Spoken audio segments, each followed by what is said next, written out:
Estava muito desejoso de estar presencialmente com vocês, irmãos da Igreja Batista de Tupã, nesta conferência Pense Biblicamente. As circunstâncias mudaram, os nossos planos foram alterados também. Precisamos nos adaptar rapidamente a essa realidade e isso que estamos fazendo é uma tentativa de mantermos a comunhão em Cristo, mantermos a proximidade. E por isso estamos fazendo virtualmente, mas espero em breve, quem sabe, uma nova oportunidade de estar com vocês aí em Tupã. Queria agradecer inicialmente ao pastor Renato pelo convite feito a mim para estar com vocês o ano passado, quando estávamos na conferência da ABCB. Ele tão gentilmente me convidou e disse que o pastor Fernando entraria em contato comigo. E depois disso o pastor Fernando tem mantido contato e tem permitido e me orientado sobre como proceder mediante essas mudanças e alterações de planos de nossas agendas neste ano. O fato de sermos filhos da luz como resultado da graça de Deus, ou seja, discípulos de Cristo Jesus, nos coloca diante de uma questão relevante e que esteve tanto presente em Abacuque, o livro de Abacuque, como no ensino de Jesus a seus discípulos. Uma das mais difíceis questões que temos de enfrentar como discípulos de Jesus é que quando os nossos planos são diferentes de Deus. Esse é um dilema que eu e você muitas vezes enfrentamos. Quando os meus planos, aquilo que eu espero, é diferente daquilo que Deus espera para a minha vida ou para a minha trajetória. Eu quero usar como base, pelo menos como inspiração para esse tempo que passaremos aqui juntos, um pequeno livro escrito pelo Dr. Steve Myers, Teus planos, Senhor, não fazem sentido. Eu quero pensar quando os nossos planos diferem dos planos divinos e como isso impacta o modo como eu e você devemos viver e como eu e você devemos ser transformados à imagem de Cristo Jesus e nos achegarmos a Ele neste processo. Quase que certamente, para não dizer certamente, você teve a sua agenda alterada nesse ano. E creio que essas alterações ainda não terminaram e nós nem somos capazes de medir a extensão das consequências daquilo que nós temos vivido. Mudanças de emprego, salário, convívio, rotinas, estudo, modo de se fazer as coisas, vestibular, amizades, o próprio culto. São muitas as áreas de alteração e geralmente não lidamos bem quando alguém mexe na nossa vida, na nossa agenda, nos nossos planos. Se há algo que gostamos de achar que temos, esse algo é o controle, é o domínio da situação.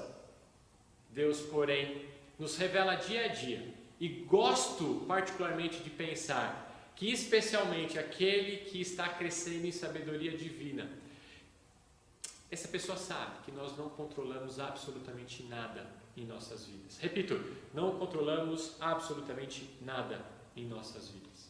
Por isso, o discípulo de Cristo é alguém que vai aprender a viver pela fé.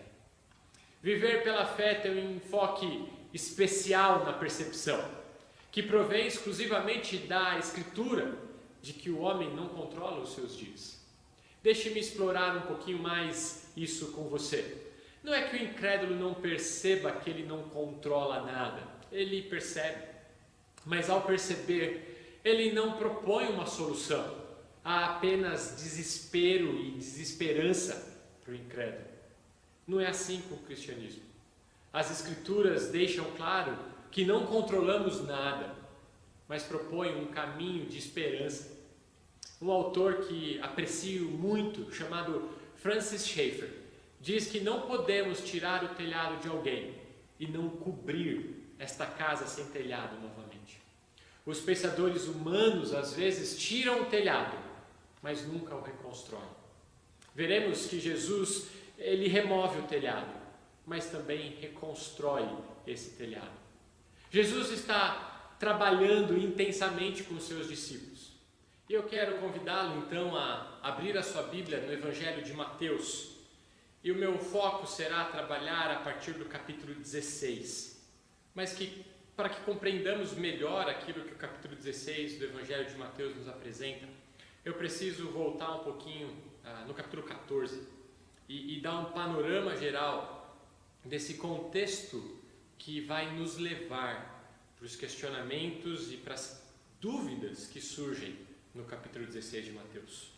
Jesus está trabalhando intensamente com seus discípulos a fim de forjar, transformar o caráter deles e lhes dar uma perspectiva correta do que é viver para Deus, o que é viver pela fé, o que é viver à sua imagem. Em Mateus capítulo 14, versículo 1, nós temos o tetrarca Herodes trabalhando com as suas inquietações diante daquilo que ele ouve sobre Jesus. A palavra de Deus diz assim: por aquele tempo ouviu o tetrarca Herodes a fama de Jesus e disse aos que o serviam: este é João Batista, ele ressuscitou dos mortos e por isso nele operam forças miraculosas.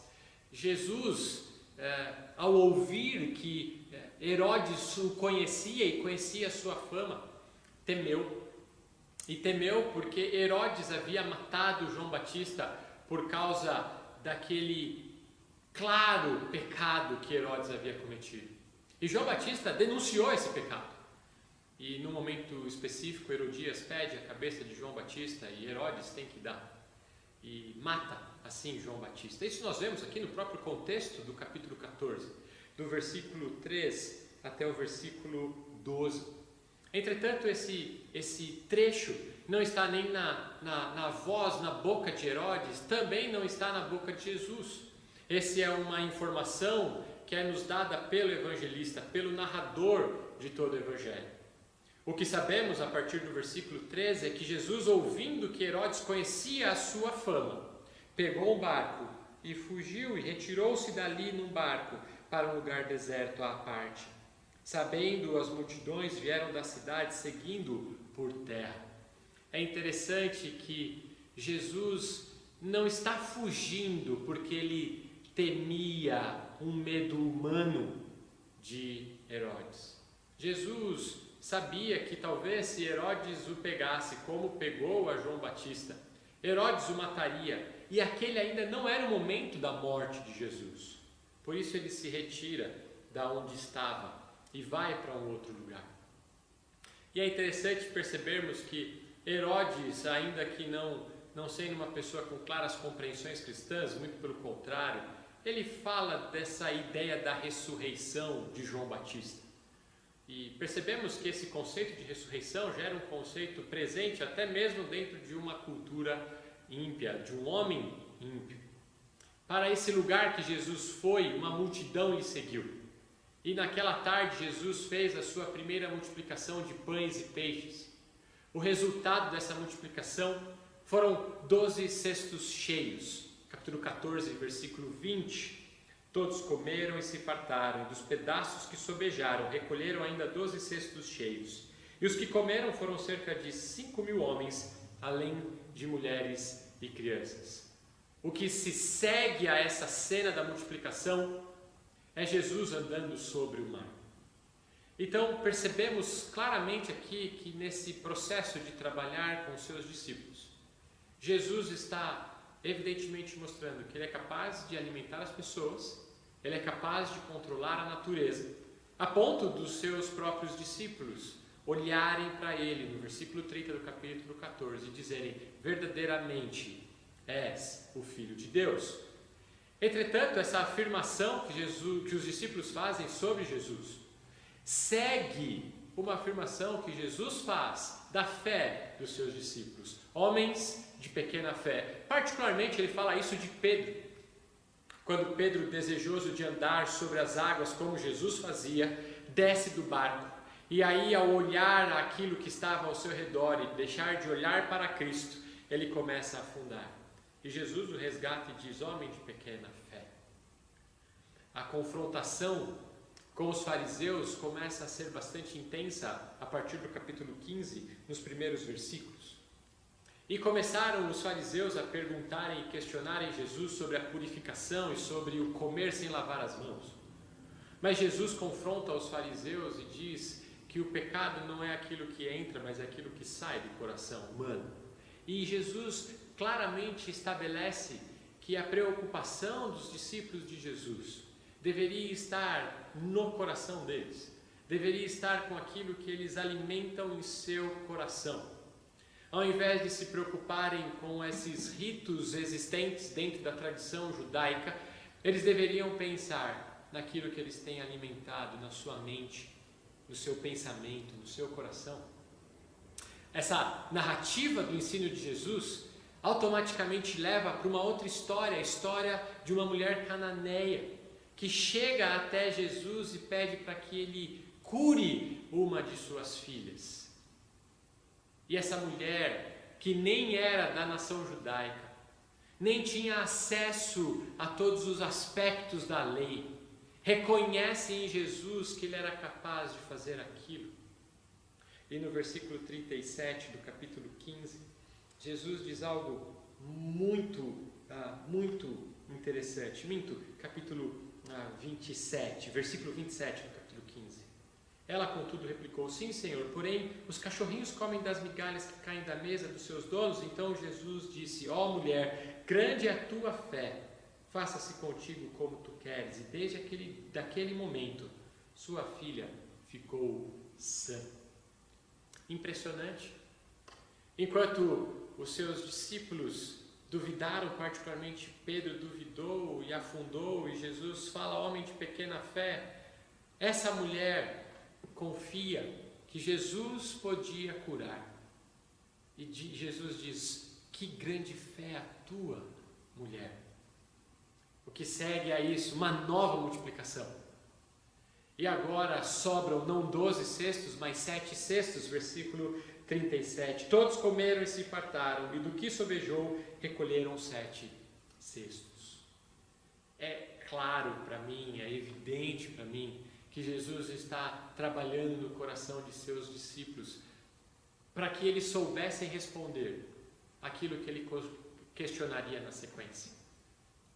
Se Herodes tinha uma noção de que Jesus de repente fosse João Batista ressurreto, e os discípulos puderam ver o milagre da multiplicação, seguido por andar sobre as águas, seguido por um ensino sobre o coração humano, seguido por uma cura feita à distância, seguido por uma nova multiplicação de pães.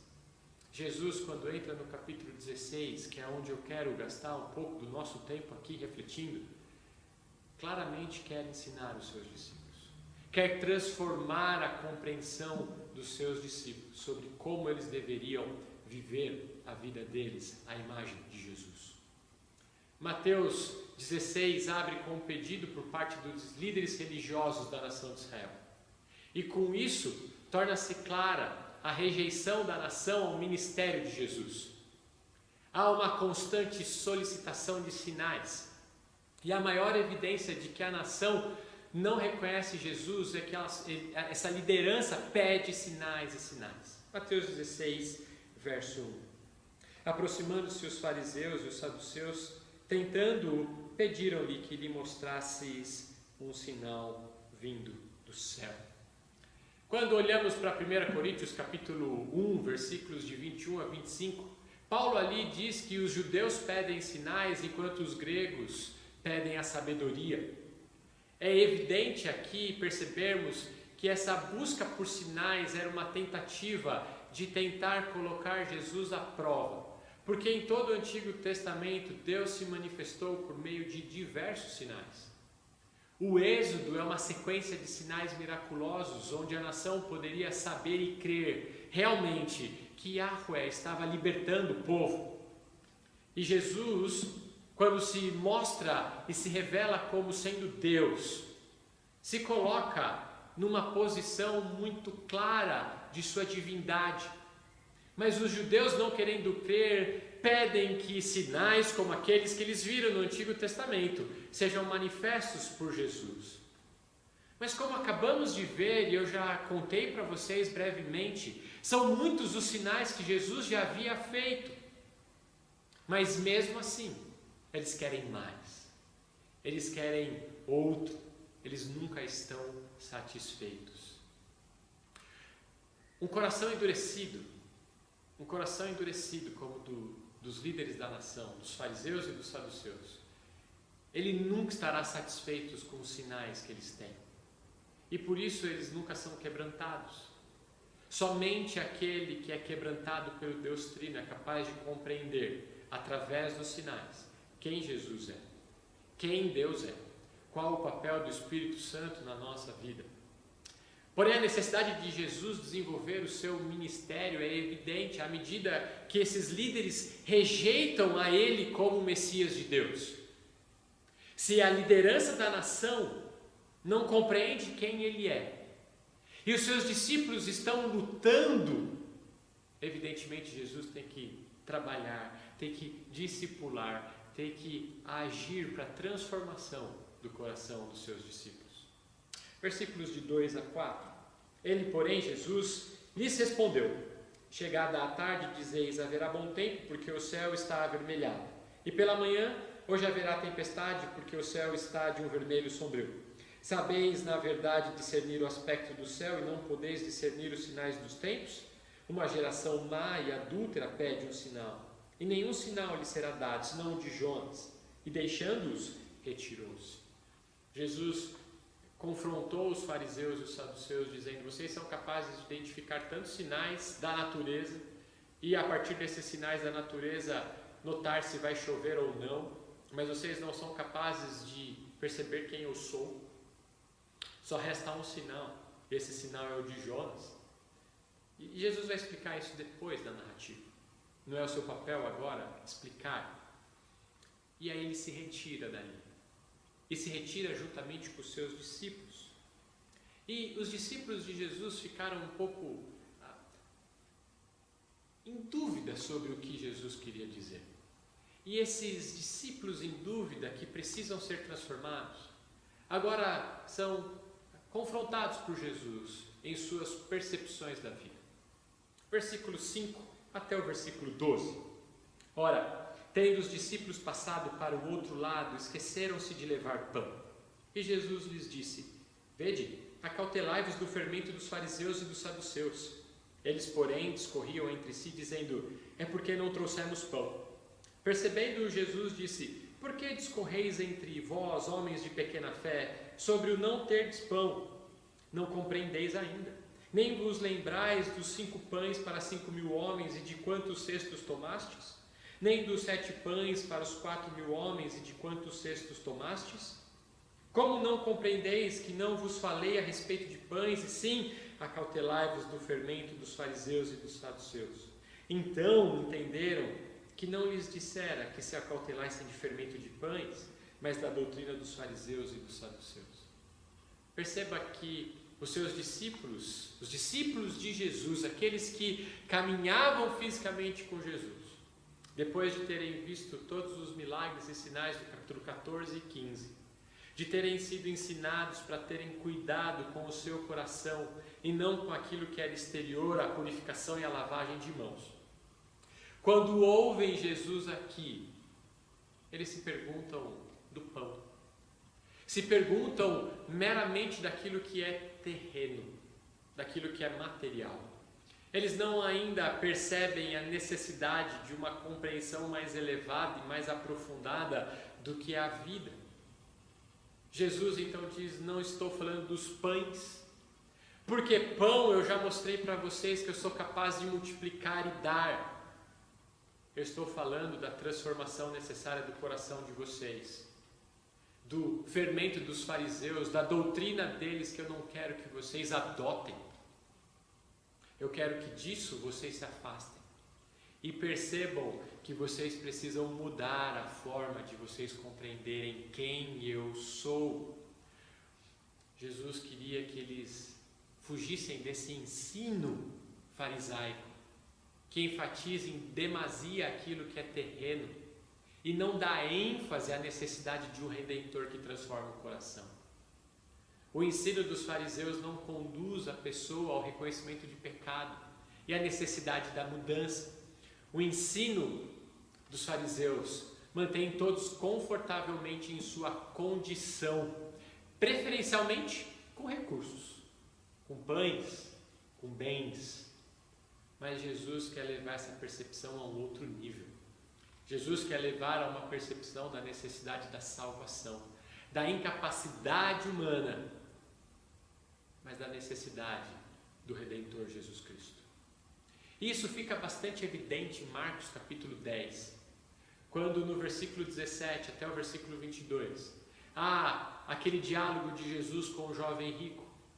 E quando ele chega para Jesus e pergunta sobre a vida eterna, sobre o reino, Jesus diz: obedece os mandamentos? Ele fala: desde minha infância. Então Jesus continua: então vai, vende tudo que tens e segue-me. E aquele jovem sai entristecido, porque sendo dono de muitos bens, não estava disposto a mudar, não estava disposto a ser transformado para seguir Jesus. Ele queria seguir Jesus, mas do seu jeito, ao seu modo. Ele não estava disposto a ter uma transformação de coração, a abrir mão daquilo que lhe definia para passar a ser um discípulo verdadeiro do Mestre, do Jesus Salvador.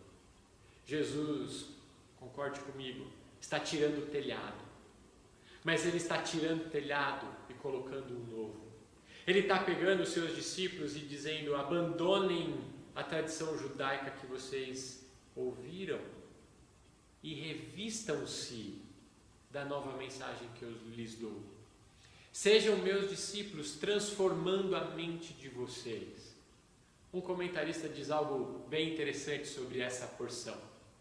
A preocupação com as inquietações temporais e materiais continuam a fazer discípulos embotados, esquecidos dos valores do reino e dos falsos ensinos que o colocam em perigo. Quando ficamos demasiadamente presos a essa vida terrena, os nossos olhos são incapazes de perceber o que Deus está fazendo e a necessidade da nossa transformação à imagem de Cristo. E por isso somos constantemente levados por vários ensinos que nos aquietam o coração, nos mantendo na condição de não transformados. Às vezes, percebo que isso se dá também nos nossos dias e não nos dias de Jesus. Quando, por exemplo, eu ouço um pai dizer: já fiz minha parte com meus filhos. Eles têm boa educação, têm uma boa carreira e uma vida boa pela frente. Eu diria: ok, não há absolutamente nenhum pecado nisso. Mas eu diria: é só isso? É só isso que se resume a vida? Em um filme antigo, mas bastante antigo, chamado A Qualquer Preço, o ator John Travolta representa um advogado. E esse advogado era alguém muito bem sucedido, muito rico, e que em determinado momento de sua carreira ele foi chamado por um grupo de moradores de uma vila, cujos filhos e parentes foram mortos por causa de uma intoxicação causada por uma empresa. E ele começa, do seu próprio bolso, a arcar com todas as custas dos processos. E no final, quando ele termina o processo, ganha o processo e distribui o dinheiro para as famílias, ele está literalmente quebrado. E aí ele é convocado para uma audiência diante de uma juíza. E diante dessa juíza, ela pede para contar um pouco da vida. E ele lê tudo o que ele não tem mais. Tudo o que lhe falta. E a juíza diz: ok, eu entendi, isso eu entendi, mas cadê aquelas coisas que toda pessoa tem? Aquilo que se junta ao longo da vida. E o filme termina. Termina quase como deixando uma pergunta no ar. Será que não temos valorizado demais isso? E a mim me parece que essa pergunta que o filme propõe, mas não responde, Jesus já havia proposto, as Escrituras já haviam proposto e já haviam respondido. A vida não se resume à quantidade de bens que nós temos. Esse é o fermento dos fariseus. Uma preocupação demasiada em aproveitar a vida terrena sem perspectiva da vida com Cristo, quer presente, quer futura. Quando entendemos o nosso caminhar com Jesus e a transformação que temos a partir do Evangelho, temos razão de vivermos a vida presente, temos razão para vivermos a vida futura. Diante desse cenário melhor estabelecido, a pergunta feita por Jesus aos 12 apóstolos, aos 12 discípulos, faz mais sentido aqui. Quando no versículo 13 do capítulo 16, ele chama os seus discípulos e, indo para os lados de Cesareia de Filipe, perguntou a seus discípulos: quem diz o povo ser o Filho do Homem? Essa é uma pergunta importante. Se a nação tem dificuldade em identificar quem é o Filho do Homem, se os líderes da nação têm dificuldade em identificar quem é Jesus, o que os discípulos diriam? Primeiro, os discípulos respondem como que, dizendo o que o povo diz. Uns dizem que é João Batista, outros dizem que é Elias, outros dizem que é Jeremias ou algum dos profetas. E sem dúvida alguma, essa ideia deles não saberem como nação identificar quem é Jesus, se deve ao afastamento que eles tinham do próprio Antigo Testamento. Porque as Escrituras davam testemunho dele. O próprio Jesus, no caminho, ele quando chegou com aqueles dois homens, foi expondo a partir do Antigo Testamento tudo aquilo que era dito a respeito dele. Mas o povo não era instruído na palavra. E por não ser instruído na palavra, não saberia identificar quem era Jesus. Por isso, ora diziam Elias, ora diziam Jeremias, ora diziam João Batista. Todos esses personagens, como alguns comentaristas colocam, tinham características em comum. Esses personagens todos sofreram por causa da mensagem que proclamavam. Elias sofreu na mão de Acabe e Jezabel. Jeremias sofreu na mão do próprio povo. João Batista sofreu na mão de Herodes. E talvez eles viam Jesus e sabiam que Jesus certamente sofreria em algum momento, mas não saberiam dizer por que isso se dá.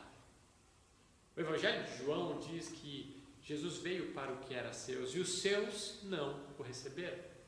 Por isso o próprio Evangelho de João é escrito para que as pessoas, ao verem e conhecerem Jesus, saibam que ele é o Filho de Deus, o Messias enviado. Decorre disso que a pergunta que era ampla e tratava da noção do povo, agora tem um foco específico. Jesus quer saber quem os discípulos pensam que ele é. Verso 15. Mas vós, continuou ele, quem dizeis que eu sou? E essa é uma pergunta objetiva, direta, que não tem como fugir a ela. A resposta procede da boca de Pedro. E os comentaristas se dividem se Pedro aqui fala em nome de todo o grupo ou fala por si mesmo. A mim me parece que Pedro fala por si mesmo e não como representante do grupo. E essa minha percepção se dá pela resposta de Jesus. Jesus vai direcionar sua resposta a Pedro e não ao grupo. A verdade, na declaração de Pedro, está enraizada na revelação do Antigo Testamento.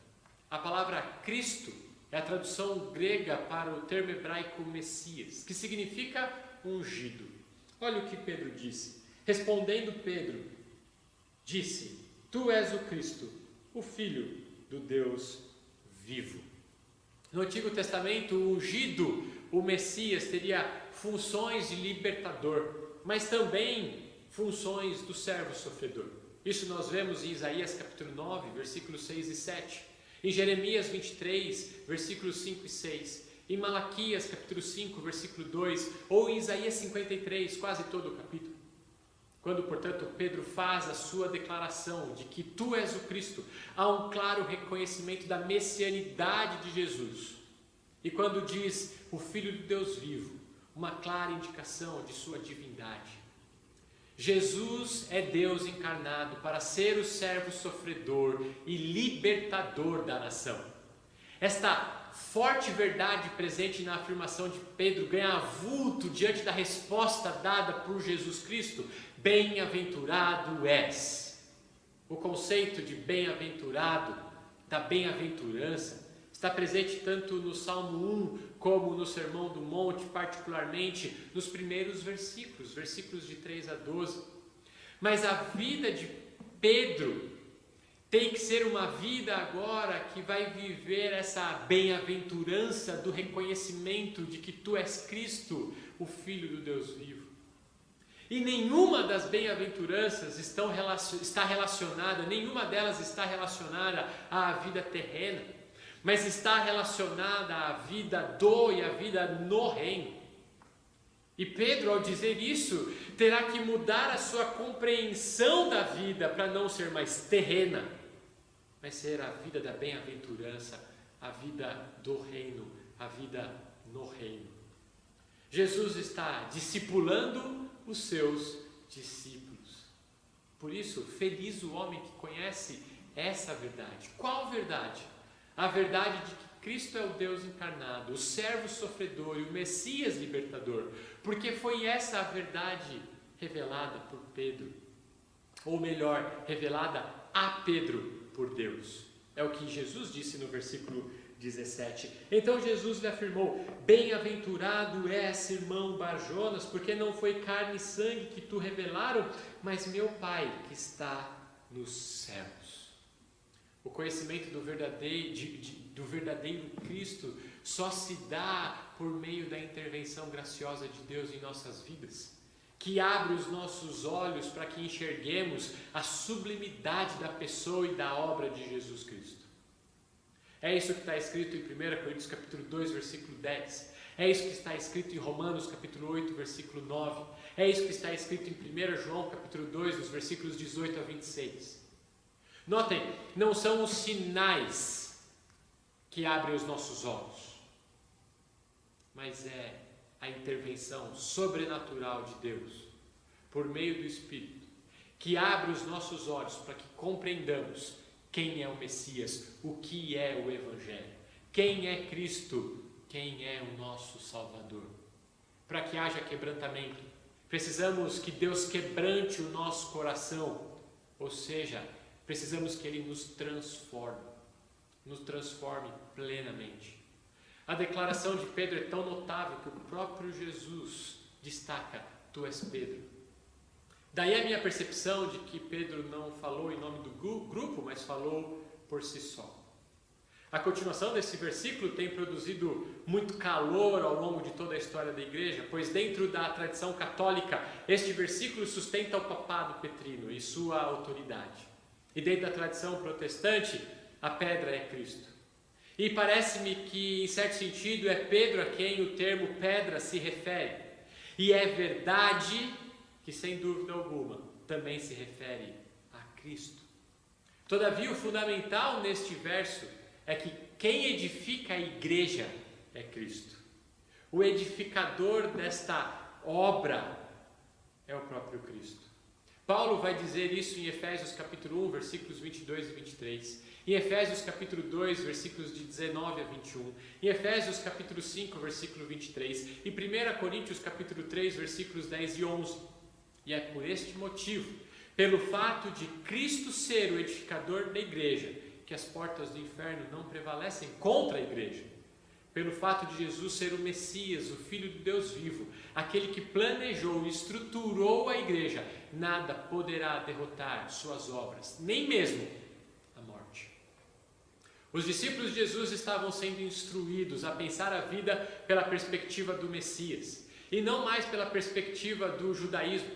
Repensar a vida pela perspectiva do Messias implicava em compreender a morte do Messias e sua vitória sobre ela. Para que a mensagem e a autoridade do rei pudessem ser espalhadas, a compreensão dessa verdade precisava ser clara. Se os discípulos de Jesus não reconhecessem que o servo sofredor precisava morrer, eles não seriam capazes de proclamar essas verdades aos confins da terra. Excelente. Os discípulos estão cientes de que Jesus é o Messias. Isso é imprescindível para a continuação do Evangelho. Porém, para os discípulos, talvez, e especialmente para Pedro, a necessidade da morte do Messias era algo não compreendido, ainda que um conceito evidente no Antigo Testamento. E é aqui que os planos de Pedro e de Cristo diferem. E é nesse momento que a verdade do justo que vive pela fé se apresenta. O discípulo que quer ser transformado, o discípulo que está num processo de transformação à imagem de Jesus, precisa compreender que os seus planos precisarão ser transformados por Cristo, por Deus. E viver isso é um viver pela fé. Pedro respondeu corretamente: Jesus é o Cristo, Filho do Deus vivo. E essa afirmação que ele fez procedeu do próprio Pai. Mas Pedro não sabia as implicações imediatas disso. Para ele, Jesus ser o Messias era Jesus ser o libertador político da nação. E de repente o libertador vai morrer. O libertador conquista, o libertador não morre. A morte do herói é tragédia. E Pedro não quer a tragédia sendo manifesta da vida do Messias. Jesus não seria morto se isso dependesse de Pedro. O versículo 22 do capítulo 16 torna isso muito claro. Os planos de Pedro para Jesus eram diferentes dos planos de Deus para Jesus. Eu quero que você pare por aqui, paremos um pouquinho de pensar em Pedro.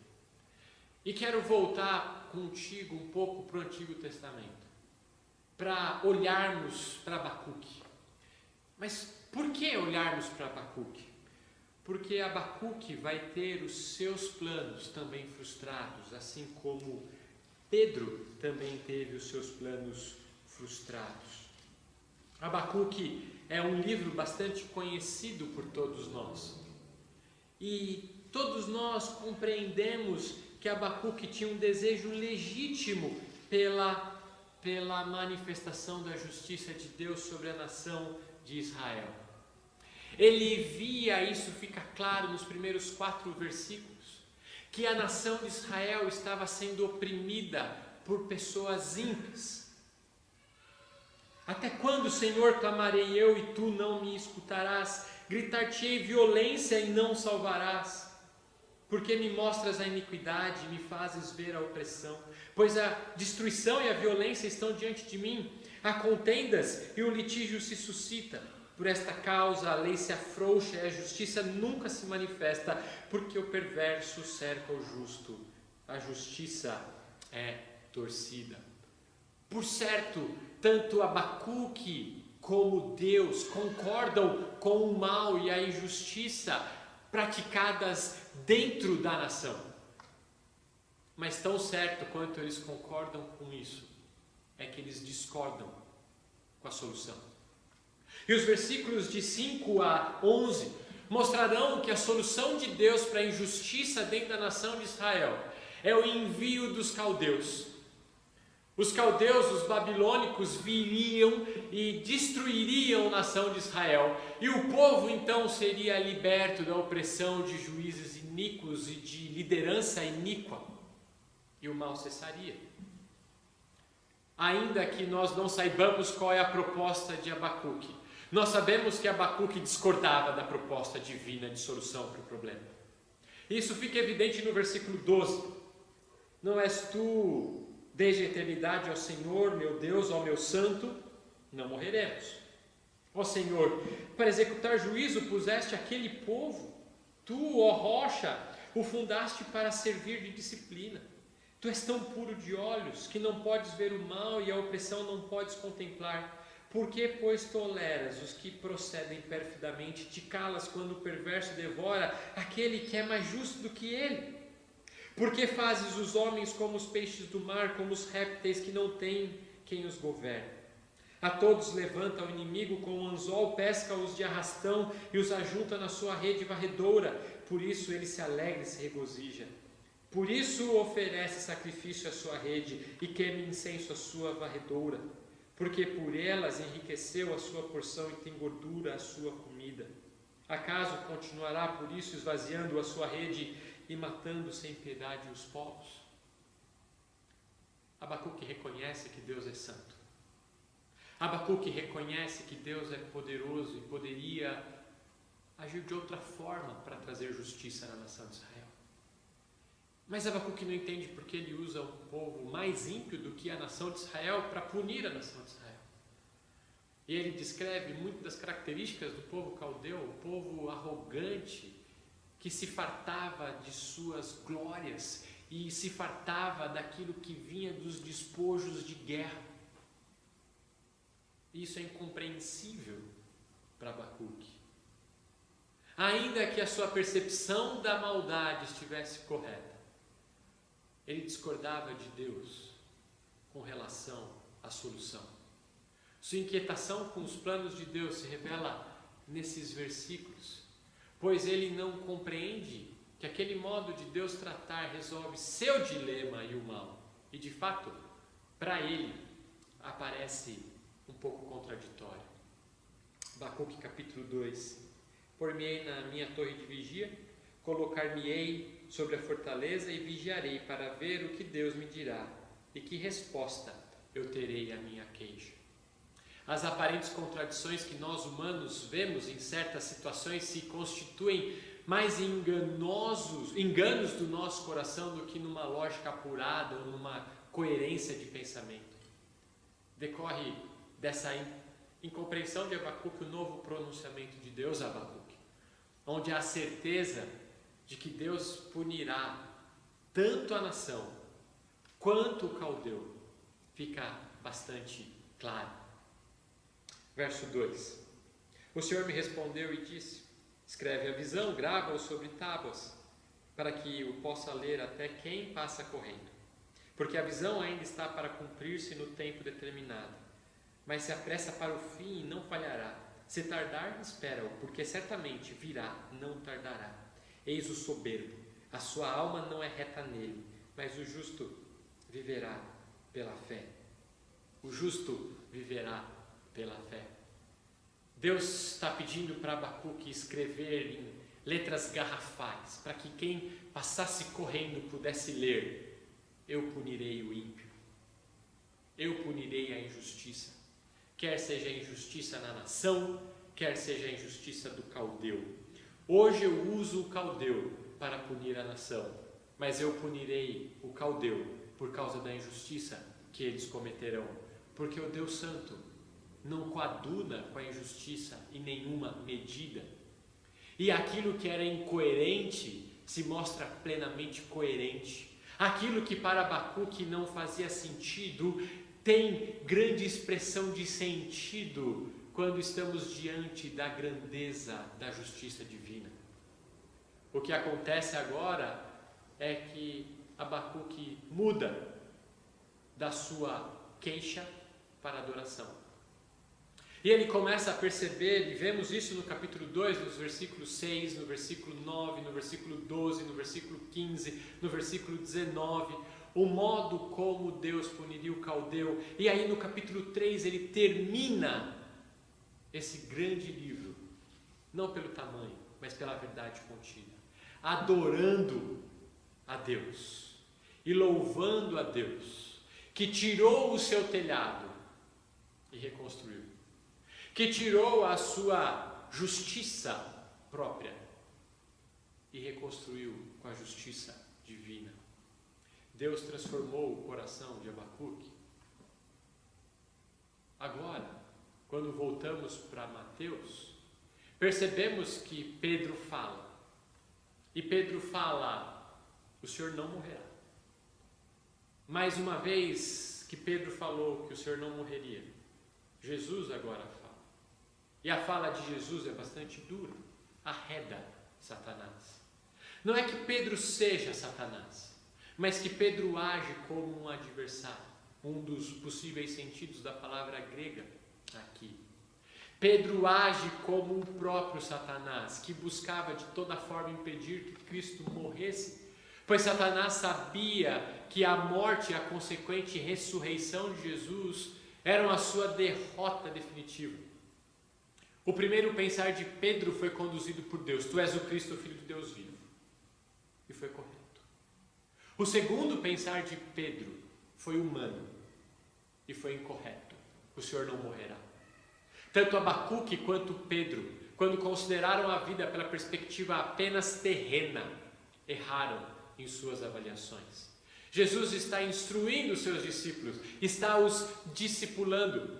Lembre-se que Pedro era um homem de pequena fé, capítulo 14, verso 31, quando ele naufragava.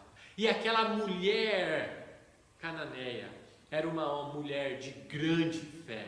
Lembre-se que Jesus quer que os seus discípulos pensem de modo diferente dos líderes judeus que pensavam que seguir os ritos judaicos eram suficientes, mas não transformavam os corações deles. Lembrem que Jesus quer que os seus discípulos não se preocupem com o pão, porque Ele multiplica o pão.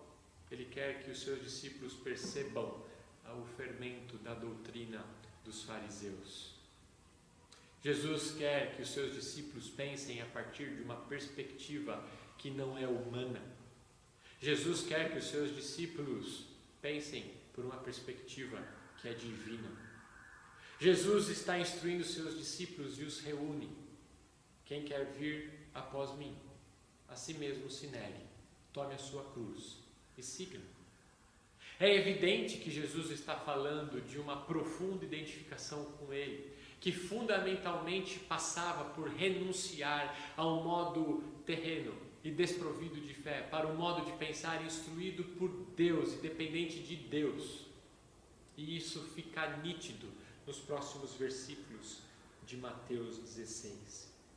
Porquanto quem quiser salvar a sua vida, perdê-la-á, e quem perder a vida por minha causa, achá-la-á. Pois que aproveitará o homem se ganhar o mundo inteiro e perder a sua alma?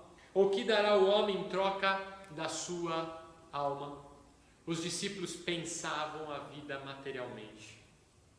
Os discípulos pensavam que a obtenção dos confortos dessa terra eram suficientes para levá-los a uma caminhada com Cristo.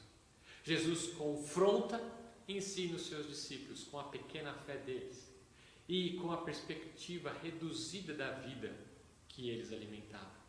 Jesus está tirando o telhado, está reconstruindo.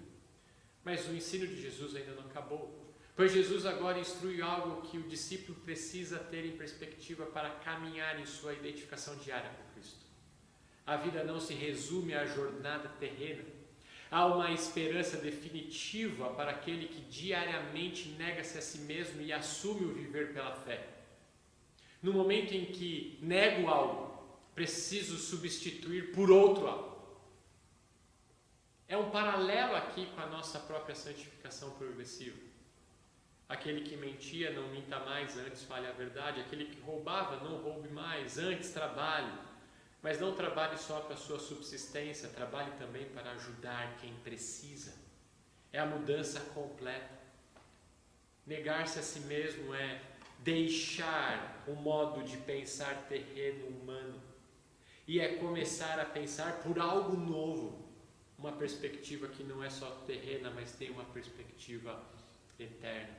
Nesse sentido, quando nego a mim mesmo, meu modo de querer controlar a vida, ter meus planos executados, ter as minhas vontades sempre feitas, preciso, quando eu nego isso, que alguém molde o meu pensar, que alguém molde a minha vida e me dê toda a oportunidade para confiar nos planos dele. Jesus diz algo muito interessante quando ele diz nos versículos 27 e 28. Porque o Filho do Homem há de vir na glória de seu Pai com os seus anjos, então retribuirá a cada um conforme as suas obras. Em verdade vos digo que há alguns dos que aqui se encontram, que de maneira nenhuma passarão pela morte, até que vejam vir o Filho do Homem no seu reino. É interessante que Jesus está quase como dizendo assim: eu vou morrer, eu vou ressuscitar e eu voltarei. E quando eu voltar, eu cumpro plenamente o reino. Eu estabeleço em sua plenitude o reino. Mas coloque-se no lugar dos discípulos agora. Eles ouvindo do Messias, do Redentor e do Libertador, que ele morreria. Você confiaria em alguém que morre, ressuscita e diz que voltará para estabelecer seu reino. Lembre que Herodes já tinha uma noção de ressurreição. Os discípulos certamente também tinham uma noção de ressurreição. E aqui Jesus vai e confronta a fé dos discípulos. Vocês querem confiar em mim? Vocês querem ser transformados? Comecem a pensar diferente a vida. E pensar a vida pela perspectiva do reino. Vocês querem confiar em mim? Então, para confiar em mim, vocês precisam confiar de que eu vim, morri, ressuscitei, fui assunto aos céus e voltarei. O discípulo, aquele que caminha com Cristo, tem que ser transformado na sua compreensão de fé. Precisa crer que esse Jesus que morreu e ressuscitou e foi assunto aos céus, um dia voltará para estabelecer plenamente o seu reino. Por isso, o justo que vive pela fé, o discípulo que vive pela fé, deve aprender a negar-se a si mesmo dia a dia para compreender de maneira mais correta os planos e os propósitos de Deus. Jesus tira o telhado e recoloca o telhado. Para terminar, a graça de Jesus se manifesta aos seus discípulos que estão aprendendo a desenvolver a sua fé, quando estes, pelo menos 3 destes, têm um vislumbre daquilo que será o reino de Deus. Por isso que eu creio que o versículo 28 do capítulo 16 diz: há alguns daqui que não passarão, não morrerão, até que vejam o reino. E o capítulo 17 mostra que eles viram o reino. Os versículos de 1 até 8. Pedro, Tiago e João veem Jesus resplandecente. Falando com ele, Jesus, estavam também Moisés e Elias. Pedro, que não podia não falar, falou: Senhor, bom é estarmos aqui. Se queres, farei aqui 3 tendas, uma será tua, outra para Moisés e outra para Elias. Pedro, que falou corretamente, falou erroneamente, aqui novamente fala corretamente. Pedro tinha em mente a festa das cabanas, descrita em Neemias capítulo 8, dos versículos 13 a 18. E essa festa das cabanas era uma lembrança da libertação do cativeiro, tanto babilônico quanto egípcio. E diante da libertação e da retirada da terra de cativa, eles montavam tendas e poderiam desfrutar da nova vida na nova terra. Desfrutar da nova vida numa nova morada, na Jerusalém, na Canaã. Olha que impressionante isso. Jesus dizendo para os seus discípulos: quem eu sou? Pedro responde: tu és o Cristo, o Filho de Deus vivo. Aí Jesus diz para eles: eu vou morrer. Pedro responde: não, o senhor não vai morrer. E Jesus responde: arreda Satanás, negue-se a si mesmo, mude a sua perspectiva de vida e vocês verão o reino. E de repente, Jesus apresenta um vislumbre, um pequeno vislumbre do que é o reino. Uma perspectiva de todos, judeus, nação de Israel, a igreja, Cristo, habitando em um mesmo lugar, em tendas, reunidos e adorando ao Senhor. O mais incrível, tão incrível quanto o que eles acabaram de ver, foi que ao ver isso eles prostraram-se em terra, prostraram-se com o rosto em terra, porque Deus falou. Falava ele ainda, verso 5 do capítulo 17, quando uma nuvem luminosa os envolveu, eis vindo da nuvem uma voz que dizia: este é o meu filho amado em quem me comprazo, a ele ouvi. Ouvindo, os discípulos caíram de bruços, tomados de grande medo. Aproximou-se deles, tocou-lhes Jesus, dizendo: erguei-vos e não temais. Então eles, levantando os olhos, ninguém viram, senão Jesus. É Deus dizendo para os discípulos Pedro, Tiago e João: ouvi a Jesus. Negar-se a si mesmo, tomar a cruz, identificar-se com Jesus e seguir a Jesus é ouvir Jesus. É ouvir o seu ensino, é ouvir a sua voz, é ouvir o seu modelo. É negar a sua própria compreensão da vida, é negar a sua vontade, é negar os seus desejos íntimos, é transformar o seu coração e ouvir o seu Redentor, Jesus Cristo.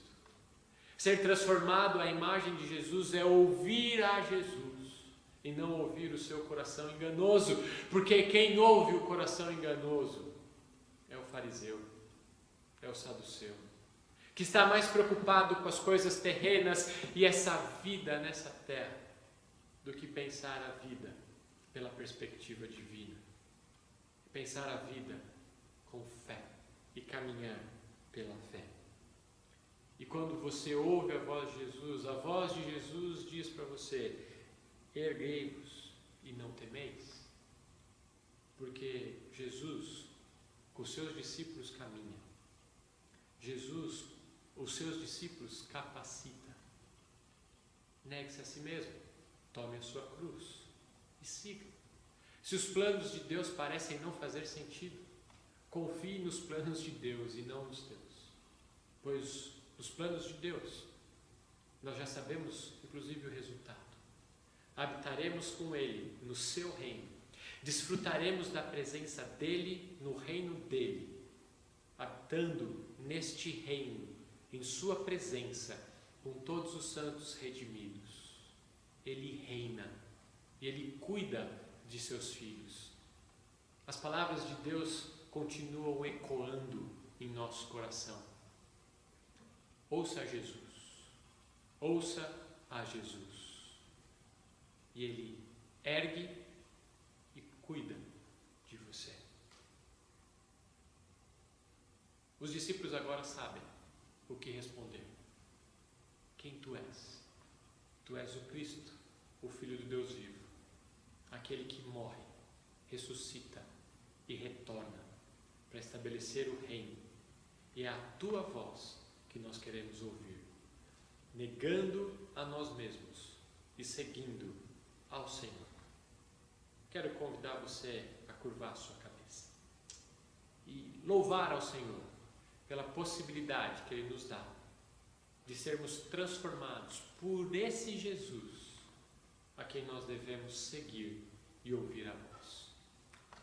Pai, muito obrigado por Tua palavra, que nos apresenta quem nós somos. Nós somos como a nação de Israel, que quer cada vez mais ver sinais. Nós somos como os discípulos de Jesus, que não acreditam em muito do que Jesus faz e não somos capazes de perceber os enganos que nos cercam. Mas Jesus, ó Pai, nos instrui a negarmos a nós mesmos e a seguirmos a Ele, quando negamos os nossos desejos, os nossos planos, as nossas intenções, para ouvirmos somente a Ele.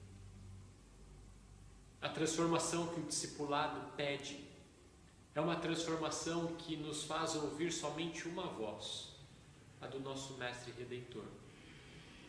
E se seguirmos e ouvirmos a voz de nosso Mestre Redentor, não só teremos o nosso coração transformado, teremos toda a nossa vida transformada e teremos um destino eterno transformado. O desfrute do Teu reino, o desfrute da eternidade em Tua presença. Obrigado por esta oportunidade de partilhar a palavra com estes irmãos da Igreja Batista de Tupã. Abençoe esta igreja, Pai. Abençoe os seus pastores. Que toda esta igreja ouça a Tua voz e siga ao Senhor. Essa é a minha oração, esse é o meu desejo. Em nome de Cristo Jesus. Amém. Amém. Que Deus abençoe a vida de vocês. Eu espero em breve estar fisicamente com vocês e saber que vocês estão seguindo a Cristo. Um forte abraço a todos.